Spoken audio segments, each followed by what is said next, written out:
Tapi kali ini pengacaranya KC dapatnya apa? Dapatnya cuma gigit jari doang. Dapat jari dan jempol. Itu ya ada lagunya kan. Lagunya dapatnya jari dan jari, nggak dapat apa-apa, cuma gigit jari doang. Ya karena memang niatnya memang bukan mau ngelepasin KC kok, memang mau sandiwara doang. Pengacara ini bukan mau ngelepasin KC kok. Niatnya mau cari duit, mau ngumpulin duit tuh pengacaranya. Iter ngamen kemana-mana duit, tapi kan udah nggak bisa, udah kebongkar semua. Oke, nih lanjut dulu nih para Jauti dulu nih. Silakan para Jauti. Ada Om Hendro Firleso masuk, Pak Paul. Iya, suruh antri. Ya, para Jauti silakan. Shalom Pak Paul, shalom ya, semuanya. Halo. Ya, dari awal kan memang kita sudah mengetahui bahwa ini kan sebetulnya kebanyakan drama dan retorika.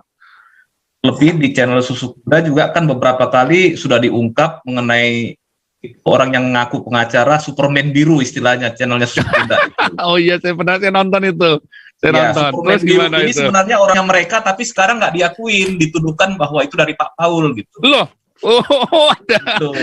Sontoloyo lagi tuh. Nah, yang lucunya yang mau dibantu ikut ketawa-ketawa pula itu Pak Muhammad KC ini kan gitu kan. Jadi itu udah jadi catatan buat kita semua gitu. Artinya memang dia berasa mungkin tidak perlu ditolong gitu ya. Iya. Terus yang kedua mengenai surat itu juga sudah dibongkar juga oleh Bro Susu Kuda di channelnya. Itu suratnya itu kan kelihatannya itu tulisan tangan dari beberapa orang Pak. Udah dicoba dipelajari pakai ilmu grafologi awalnya. Jadi inilah drama-drama yang terjadi sebelumnya gitu.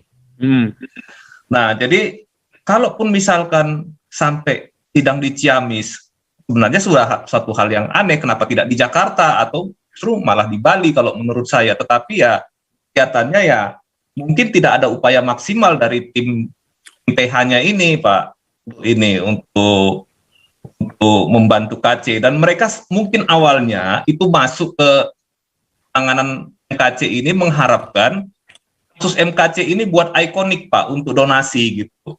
Untuk donasi dan sumber untuk mengumpulkan simpati dan mengumpulkan dana. Ternyata ketika Pak Paul bilang memutuskan tidak lagi mau menggalang dana melalui channel ini, mulailah kejang-kejang dan mengelincang semuanya Pak gitu. Apalagi kan donatur-donatur besar ini kan sebenarnya kan lebih percaya dari Pak Paul daripada sama mereka gitu Pak Paul gitu. Jadi sekarang mereka itu menuai apa yang mereka tabur Pak Paul. Kalaupun sampai seperti yang Pak Paul katakan bahwa mereka ditinggal oleh para donatur-donatur yang besar ini.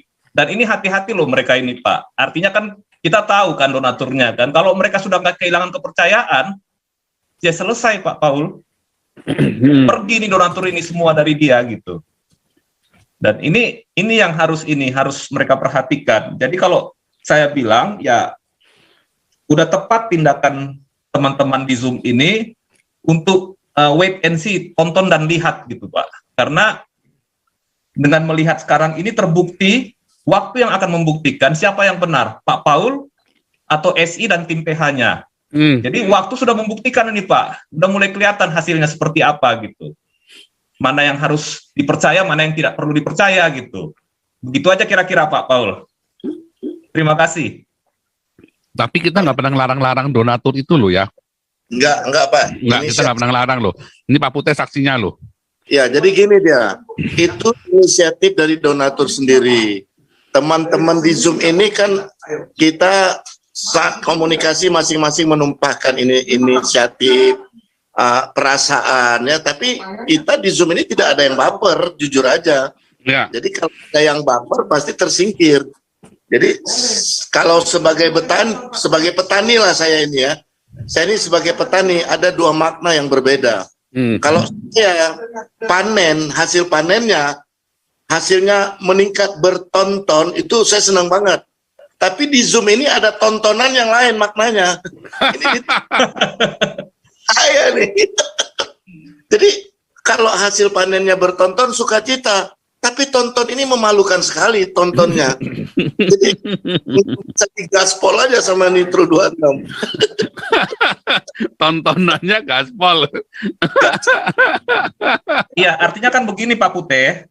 Kalau Ya. di channel Zoom kita ini kan jelas transparansi itu hal yang utama gitu. Ketika Betul, mereka tidak transparan, ya akhirnya Yes. ya member di Zoom ini dan yang di YouTube ya mungkin ogah-ogahan lah, udahlah nggak usah nyumbang, nggak usah ini kan gitu kan. Itu Hmm. sudah jelas. Bukti nyatanya di situ. Dan yang paling lucu yang kedua Pak Paul, itu kerjaannya Pak Paul dan kontributor yang di Eropa itu diakuin sebagai kerjanya mereka yang di luar Oh, di iya. Alakea dan lain-lain itu. Lucu Pak. Jadi ini artinya ini dia mau mencoba lembu yang punya susu, kambing yang punya nama gitu Pak. Mm-mm. Kalau orang Medan bilang. Lembu yang punya susu, inem yang punya nama. Iya, mau ngatain kerjaan orang lain gitu. Dia bilang judulnya sama inem, dia bilang begitu kan. Bro Rajauti, channelnya juga nggak disebut, channel yang disebut di surat itu Bro Rajauti. Yang Ya. apa channel itu? Channel-channel yang disebut. Iya, mereka- channel-channel yang sebut itu orang justru yang mungkin kontribusinya nggak jelas, sementara yang sudah menggalang sampai 400 juta malah nggak disebut kan. Nah, sakitnya itu sebenarnya di situ, tapi sekarang akhirnya ya itu Pak, tabur tua itu berlaku Pak Paul.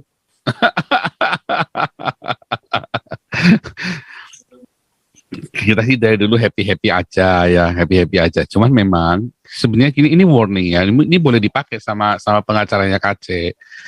Itu semua vonis itu sudah diatur semua. Ya ini nih, saya ganteng-ganteng gini ini bekas maklar kasus ya. Jadi kalau gini ya, maklar kasus itu tuh cara pandang maklar kasus apa bedanya pengacara. Saya nggak cerita banyak pengacara baik ya, tapi saya lagi cerita pengacara pada umumnya nih. Banyak pengacara baik, saya banyak kenal ya, termasuk Pak Bahtiar inilah. Tapi pada umumnya namanya pengacara nggak mau kasus itu berhenti, maunya bablas. Karena ada dua, satu dia berharap dapat uang atau uang jalan. Kedua, dia berharap dapat nama kalau dia menang. Tapi kali ini pengacaranya KC dapatnya apa? Dapatnya cuma gigit jari doang. Dapat jari dan jempol. Itu ya ada lagunya kan? Lagunya dapatnya jari dan nggak dapat apa-apa. Cuma gigit jari doang. Kalau maklar kasus maunya itu selesai jangan sampai sidang. Kenapa? Kalau pengacara itu dapat duitnya dari uang jalan kudu sampai sidang selesai.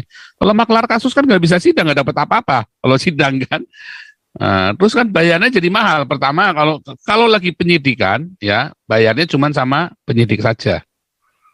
Ya, bayarnya macam-macam. Ya, bayar itu lobby lah ngomong ya. Kalau bayar nanti bilangnya kita ngumpulin mau nyokok polisi lagi. Cuman kita lobbynya itu cuma sama penyidik saja. Karena KC mau dijadikan tersangka apa nggak tersangka tergantung penyidik. Ya, bahkan sebelumnya bukan penyidiknya lagi yang nangkep, polisi yang nangkep dia bisa dilepas nggak bisa, saat ditangkap bisa langsung dilepas. Itu kalau langsung ketemunya saya langsung lepas itu, langsung pulang itu, serius.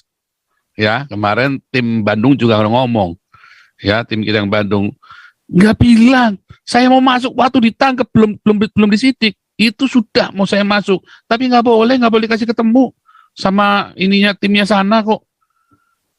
Tapi kalau begitu saya tahu itu pasti lepas. Saya juga percaya pasti lepas itu bisa. Satu tergantung yang nangkep, kedua tergantung penyidiknya. Habis penyidikan, tergantung siapa lagi? Ya udah tambah besar, tergantung atasannya penyidik. Udah gitu tergantung jaksanya lagi. Udah gitu tergantung atasannya. Sekarang tergantung hakimnya panjang tambah panjang. Kalau maklar kasus maunya berhenti saat ditangkap. Tangkap, jemput, pulang. Itu paling sip jadi maklar kasus. Biayanya nggak mahal, untungnya lebih banyak. Serius, saya pernah ngerjain maklar kasus untuk 400 juta loh. Untungnya saja 400 juta. Ya, kasus tanah itu dulu saya ngerjainnya kasus tanah. Untungnya saja 400 juta. Ya, happy ending, win-win itu paling enak, win-win supaya jangan ada resiko di belakang, win-win. Ya di agraria, di ini semua kita tanyain semua. Oke, kumpulin jadi satu makan bareng-bareng. Oke, korban bagaimana? Daripada nggak dapat apa-apa, kan kita begini daripada nggak dapat apa-apa, ya udah jadilah. Daripada dia hangus 10 miliar kan mendingan bayar saya 400 juta kan, tambah biaya-biaya macam-macam, ya kan? Pokoknya sekian habis sekian. Kalau sampai sidang, saya nggak dapat apa-apa, bisa cuma 10 juta udah bagus. Tapi karena nggak sidang, 400 jutanya saya telan sendiri semua. Karena nggak sampai sidang, cuma sampai polisi doang. Iya kan? Penyidik aja belum sampai ke atasannya. Ya kan? Dapat 4 juta daripada nggak dapat apa-apa dengan tak kasih 50 yang punya tanah yang korbannya kamu tak kasih 200 juta ya. 400 juta kan disayang, harusnya kan sampai sidang. Udah kita jaga-jaga, tapi nggak perlu sampai sidang. Itu gitu loh. Makanya kalau pengacara maunya sampai sidang karena uangnya makin besar, apalagi kalau pro bono tambah maunya begitu. Ahli pengacara yang baik ya banyak, saya kenal pengacara baik juga banyak ya, makanya saya tak kenal banyak pengacara. Saya begitu ngomong ini orang nggak bener nih pengacara, saya begitu kita ngeliat sekali si Febri, si anaknya KC sama si kumis itu, si botak kumis itu, ini orang nggak bener ini. Itulah kita sekali 2 kali kita langsung ngerti. Dulu kerjaan saya itu bertahun-tahun, lagi saya edan itu kerjanya itu, jadi kita ngerti itu loh. Nah ini makanya jangan, kadang-kadang saya nggak ngerti tuh ya orang-orang ini ya cara berpikirnya. Ya makanya kalau di Galarua ini kan memang kumpulan lain, saya udah bilang Pak Putih juga, ini mbok teman-teman ya yang di Galarua mbok tolong ngerti ya. Jangan ngajarin ikan berenang kalau di Galarua itu ya. Ini kumpulan bekas X gitu loh. Jadi kita ilmunya kalian apa kita udah ngerti deh pokoknya deh. Kita ilmunya udah ngerti deh. Kita sama-sama tahu saja lah, saling menghormati saja. Saya juga nggak rese, ya Pak Putih juga nggak akan rese, Pak Santi Amir juga nggak akan rese. Tapi yang penting kita sama-sama ngerti, jangan begitu deh. Ngono ya ngono, mau ngojo kaya ngono. Begitulah intinya lah. Ya kita semua ngerti lah, kita semua bekas orang-orang jahat lah, kita ngerti lah. Ya, tapi kita nggak mau sentuh lagi. Tapi jangan nyoba, karena nanti nggak enak, nanti kita jadi hubungannya kan jadi nggak baik kan. Nah, tapi kalau kita tetap baik-baik, aman deh. Kami itu bukan orang-orang rese kok. Yang Damari saya juga nggak rese juga kok. Damari coba bayangin. Nah ini bukan kita sombong-sombongan, bukan ya. Tetapi di Damaris ya, saya sesedikit mungkin saya sentuh, saya tanya-tanya, ngocek-ngocek di dalamnya itu biar mereka ribut sendiri pada pengurus, kekiran sendiri, kekiran positif ya untuk kebaikan ya. Iya saya mah ya cuma nanya doang, tapi saya nggak mau terlalu masuk ke dalam. Kalaupun saya kena gemes juga ya, tapi ya biarin aja, saya harus bisa. Kita ngerti ya, karena benar pengurus ini ributnya ribut bener, ribut positif gitu loh. Debatnya debat sengit positif, bukan debat yang nggak perlu lah. Ini supaya ngerti gitu loh, kita semua itu tadi ya, anak-anak dunia itu seringkali lebih cerdik. Saya mengakui orang-orang dunia, jangan berkata Anda bahwa pendeta yang namanya pendeta nggak cinta duit. Pendeta itu lebih cinta duit daripada mafia loh ya. Mana siapa Pak Putih yang bilang ya, siapa yang bilang ya mendingan kayak kita bekas penjahat daripada bekas pendeta, atau gimana? Siapa Pak Putih siapa yang bilang ya? Karena lihat ya, Pak Putih yang bilang ya. Iya, karena kalau Anda lihat ya, mafia ini gangster, kalau sama duit, dia nggak punya duit, yang penting anak buah dulu makan. Kalau pendeta, yang penting dia dulu makan, anak buah makan ini aja, kedebok pisang aja. Iya toh? Asam ketek. Makan asam ketek aja, serius. Ada nih, saya pernah ceritain kemarin di Surabaya, Pak, di mana tuh dibelikan motor. Saya belikan motor, saya jengkel sekali Pak Paul.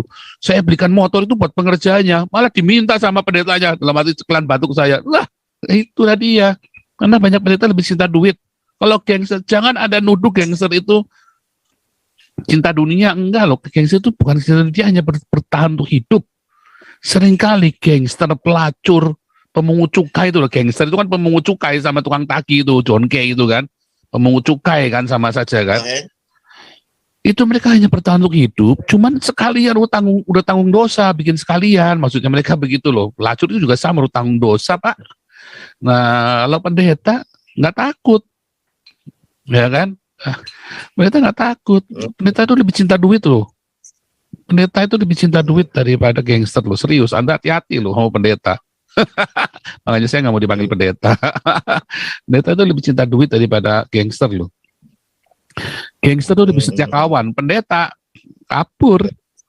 Nah, ya kalau kita pantang meninggalkan teman, kita pun tunggu KC. Cuman kali ini saya jengkel banget kemarin ngeliatin retorika semua, saya jengkel itu loh Pak Santi Ahmad. Saya jengkel kemarin ini sidang apa pra-peradilan apa dari kemarin diajak selamatkan keluarkan bawa ke Jerman. Pak Putih sudah sampai babak belur kemarin, sampai ngamuk-ngamuk Pak Putih udah, aduh ini goblok bener ini dalam hati. Iya Pak, sabar Pak.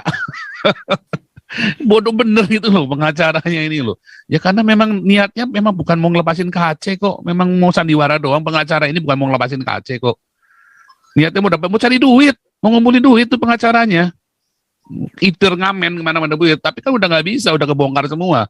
Sekarang mau apa ya? Udah bingung sekarang. Kadang mau pengadilan di Ciamis sekali jalan keluar 10 juta.